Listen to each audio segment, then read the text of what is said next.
Hello guys, this is Harshiya. Welcome to Harshiya's club. ఈరోజు ఎంతో healthy and tasty అయిన బిస్కెట్స్ని గోధుమ పిండి, ఘీ, జాగ్రీతో, బెల్లంతో చేసేద్దాం. వచ్చేయండి. దీనికోసం నేను జాగ్రీలోనే ఇలాచీ వేసి పౌడర్గా చేసుకున్నాను. వేసుకొని ఒక కప్పు తీసుకున్నాను, చూపిస్తున్నాను కదా, ఒక కప్పుకి కొంచెం తక్కువ. అంతే క్వాంటిటీలో ఘీ కూడా తీసుకున్నాను. ఇది ఇంట్లో చేసిన ఘీనే. దాన్ని తీసుకొని దాన్ని బీట్ చేసుకోవాలి. విస్కర్ ఉంటే విస్కర్తో బీట్ చేసుకుంటే చాలా ఈజీగా అయిపోతుంది. నేను నార్మల్ బీటర్తోనే, చేత్తోనే బీట్ చేస్తున్నాను. క్రీమీ టెక్స్చర్ వచ్చే విధంగా, ఇక్కడ చూపిస్తున్నట్లు క్రీమీ టెక్స్చర్ వచ్చే విధంగా బీట్ చేసుకోవాలి. దీనికి కొంచెం టైం ఎక్కువనే పడుతుంది, మనకు కొంచెం ఓపిక ఉండాలి. తర్వాత ఒక 2 కప్పుల, అదే కప్పుతో 2 కప్పుల వీట్ ఫ్లోర్, గోధుమ పిండి తీసుకున్నాను.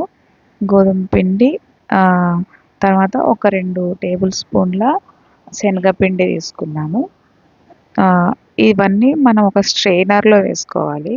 నేను ఇక్కడ వీడియోలో చూపిస్తున్న విధంగా ఒక స్ట్రెయినర్లో ఒక జల్లెడ తీసుకొని, దాంట్లో అంటే అది బాగా లావు జల్లెడ కదా, దాంట్లో అయితే బాగా అంతా ఇదైపోతుంది. అట్లా చేసుకుంటేనే మనకి ఈ పిండి లూజ్ అవుతుంది బాగా. దాంట్లోనే ఒక 2 స్పూన్ల శనగపిండి వేసుకున్నాను. శనగపిండి తర్వాత ఒక 1.5 స్పూను సోజీ బాంబే రవ్వ వేసుకున్నానండి. చూస్తున్నారు కదా, మర్చిపోయి నేను స్ట్రెయినర్లో వేసినాను, కానీ అది వడగట్టేసింది. దాని తర్వాత బేకింగ్ పౌడరు, ఇప్పుడు నేను చూపించిన స్పూన్తోనే పావు టేబుల్ స్పూను బేకింగ్ పౌడర్ వేసుకున్నాను. తర్వాత చాలా తక్కువ, ఒక పావు టీ స్పూను బేకింగ్ సోడా వేసుకున్నాను. ఇప్పుడు ఇవన్నీ మనం స్ట్రెయినర్లో వేసుకున్నవన్నీ వడగట్టుకోవాలి బాగా.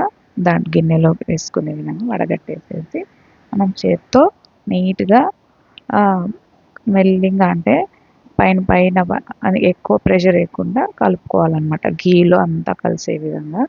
ఘీ ఒక్కటి సరిపోతే పర్వాలేదు, లేదంటే పాలు కొంచెం కొంచెం వేసుకొని లైట్గా కలుపుకుంటూ రావాలి. అంటే ఈ పిండి ఎక్కువ జారుగా కాకుండా, మరీ గట్టిగా కాకుండా, నార్మల్గా మనకు ముద్దలు పట్టే విధంగా కలుపుకోవాలి. నీట్ చేసుకుంటూ కలుపుకోవాలి. కొంచెం కొంచెం వేసుకోవాలి, మళ్ళీ ఎక్కువ వేసుకుంటే పలసగా అయిపోతే మళ్ళీ కష్టము. ఒకవేళ పొరపాటున ఎక్కువ పాలు పడిపోయి పలసగా అయిపోతే కొంచెం గోధుమ పిండి వేసి కలుపుకోండి, ఏం కాదు. అట్లే ఇప్పుడు చూస్తున్నారు కదా, ఈ విధంగా కలుపుకొనేయాలి పిండి. మనము చేత్తో చూస్తే దానికి ఉంట కట్టే విధంగా ఉండాలి. ఎక్కువ మనం గోధుమ పిండి మాదిరిగా గట్టిగా, మనం చపాతీ పిండి మాదిరిగా ఎక్కువ గట్టిగా కలుపుకోకూడదు. అది కలిపేసినాక మూత మూసుకొని ఒక 5 to 10 minutes దానికి రెస్ట్ ఇచ్చేయాలి పిండి. అలాగే నేను బిస్కెట్ మీద పెట్టడానికి నేను బాదం పప్పులు తీసుకున్నాను. ఆ బాదంని క్రష్ చేసి తీసుకున్నాను. ఇప్పుడు ఒక 10 minutes అయిపోయినాక పిండిని మనం ఇంకొంచెం సేపు నీట్ చేసుకొని, మనం కావాల్సినంత షేప్ ఏదన్నా ఒక స్పూన్ తీసుకొని ఆ స్పూన్లో మెజర్ చేసుకోవచ్చు. నేనేం తీసుకోకుండానే నాకు కావాల్సిన సైజులో నేను బిస్కెట్ల కోసం పిండిని తీసుకొని రోల్ చేసి బాగా ముద్ద రౌండ్ షేప్లో ముద్ద చేసుకొని కొంచెం లైట్గా ప్రెస్ చేసుకోవాలి. ఈ క్రాక్స్ అన్నీ ఉంటాయి కదండి పిండిలో, ఆ క్రాక్స్ అన్నీ లేకుండా బాగా రోల్ చేసుకోవాలి. కొంచెం ఓపికతో రోల్ చేసుకొని ఉంటే మన బిస్కెట్స్ ఎక్కువ క్రాక్స్ రావు బేక్ అయినాక. రోల్ చేసుకొని లైట్గా ప్రెస్ చేసుకొని మనం తీసుకున్న బాదం పప్పుని దాని మీదకి పెట్టుకొని మనం పెట్టేసుకోవాలి.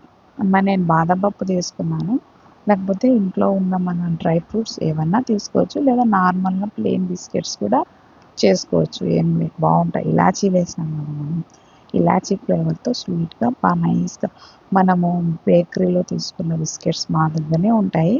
ఏమంటే మనం కొంచెం ఓపికతో చేసుకుంటే హెల్దీ బిస్కెట్స్ మనం ఇంట్లోనే ఎంతో టేస్టీగా తయారు చేసుకోవచ్చు. టీలో తినొచ్చు, లేదంటే పిల్లలకి మనం స్నాక్స్ లాగా స్కూల్ బాక్స్లో మనం పెట్టి తీసుకోవచ్చు. నేను కూడా స్కూల్కి నేను తీసుకొని పోయినాను బిస్కెట్లను స్నాక్స్గా. చూసినారు కదా, నేను ఇంత రౌండ్ షేప్లో, నేనైతే రౌండ్ షేప్లో చేసుకుంటున్నాను. మీరు రౌండ్గా స్క్వేర్ షేపు, షేపర్స్ ఉంటాయి కదా, ఆ షేపర్స్లో పెట్టి మౌల్డ్లో పెట్టి బిస్కెట్ని చేసుకోవచ్చు. అది కూడా బాగుంటుంది. అంటే మన క్రియేటివిటీ అనమాట. మన క్రియేటివిటీగా ఎంత బాగా కావాలంటే అంత బాగా చేసుకోవచ్చు. తర్వాత ఒక వెడల్పాటి గిన్నె తీసుకొని దాంతో నెయ్యితో గ్రీస్ చేసేసి ఈ మనం చేసుకున్న బిస్కెట్లు కొంచెం స్పేస్ ఇచ్చి దూరం దూరం పెట్టుకోవాలి. ఎందుకంటే అవి బేక్ అయినప్పుడు కొంచెం పెద్ద సైజ్ అవుతాయి, ఎన్లార్జ్ అవుతాయి. కాబట్టి ఒకదానికి ఒకటి తగులుకుంటాయి కాబట్టి కొంచెం గ్యాప్ ఇచ్చి, ఇక్కడ నేను పెడుతున్నాను కదా ఆ విధంగా గ్యాప్ ఇచ్చి పెట్టుకోవాలి.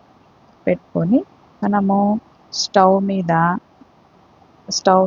అట్లే ఒక పక్క ఏం చేసుకోవాలి అంటే స్టవ్ మీద ఒక మంచి వెడల్పుగా మందంగా ఉండే గిన్నె, నేనైతే కుక్కర్ తీసుకున్నా, మా ఇంట్లో ఓవెన్ లేదు.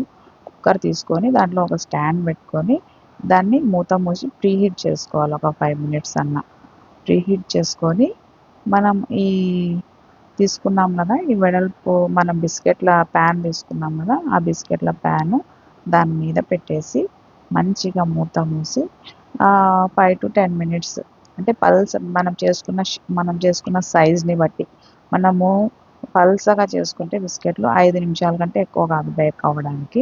నేను లావు సైజులో చేసినాను కాబట్టి నాకు కొంచెం ఎక్కువ టైం పట్టింది, 12 to 15 మినిట్స్ దాకా పట్టింది. కాబట్టి మనం మధ్య మధ్యలో చెక్ చేసుకుంటుండాలి. చూసినారు కదా ఎంత కలర్ఫుల్గా ఉన్నాయో బిస్కెట్లు, కింద అడుగు కూడా అంటలేదు.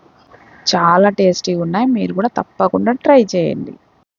నా వీడియో మీకు నచ్చినట్లయితే నా ఛానల్ని సబ్స్క్రైబ్ చేయండి, లైక్ చేయండి, షేర్ చేయండి, కామెంట్ చేయండి. ఉంటా మరి. Bye bye.